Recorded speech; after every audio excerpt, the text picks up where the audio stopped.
hooyo Soomaaliyeedaan ahay oo dhibaataysan ilmo agoon hayso oo halayn dabkeed la shidan saakan ilmo wax u karsanin shaaha hataa ilmaheen ma loo karinin waxaan iigu codsanahay haddii wax kale ii qaban kara idinka muuqaalka ii shargaraynaay intaasaan iigu codsanahay inta ummadda Soomaaliyeed ii gaarto wax ii sii ma hayo adeer uma hayo eedin uma hayo waxaa ii samaysaa ummadda Soomaaliyeed ii shargaray muuqaalkaaga si ummadda Soomaaliyeed iigu gaaro ilmo halay dab loo shidin saakana dab u shidin ilmahay waa baahan yihiin walaalayaal Soomaaliyeed intaasaan iigu codsanaya inaa isoo garab istaagtin oo caawisina u baahanaa isma abti magacaaga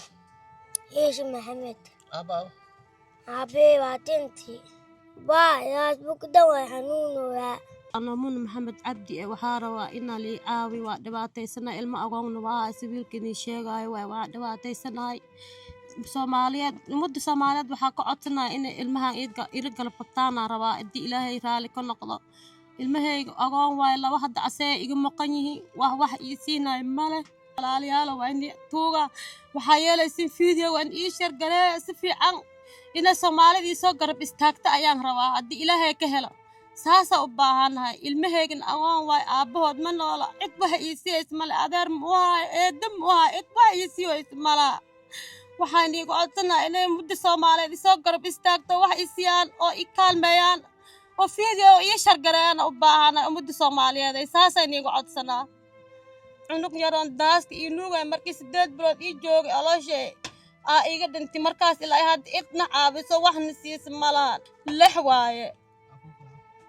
ku kale waxay aadan hadda asayga maqin asay ii aadan ayaga ii soo shaqeeyaan wax akun ii kooway ii soo halaana ii keenan kuwaas aan guri u raadiyo ana waxaan sida ma shaqeysan kari halay dab ma shidin ilmaha hadda waa iga baahan yihiin ilma halayna wax cunin saakan ilaa hadda saan ku joogan Soomaaliyeed telefoon number waan leeyahay saaxiib yaal furo wadanka waxa balaas 252 furaha ever way 8 27 8 9 Mona Maxamed Abdi ay igu qoran